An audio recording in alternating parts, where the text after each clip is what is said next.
এই জন্য খুশি হওয়ার দরকার আছে না? আর খুশি হইলে মুমিন বান্দা কি করে? আলহামদুলিল্লাহ বলে শুকরিয়া আদায় করে।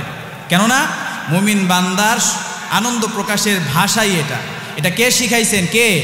আল্লাহ শিখাইছেন। এই জন্য বলে আলহামদুলিল্লাহ। ছোট্ট একটি কথা, এই কথাটি বলার জন্য 1 সেকেন্ডের মতো সময় লাগে, কিন্তু আলহামদুলিল্লাহ কত ওজনদার।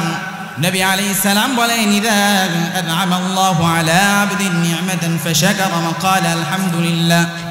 যখন বান্দাকে আল্লাহ রাব্বুল আলামিন কোনো নিয়ামত দেন, হোক সেটা দুনিয়াবি অথবা দ্বীনি, যখন কোনো নিয়ামত দেন আর বান্দা শুকরগুজার হয়ে শুকরিয়া স্বরূপ সে বলে আলহামদুলিল্লাহ, বলেন না আলহামদুলিল্লাহ, কানাল্লাযী আ'তাহু আফদালা মিম্মা আখাযা।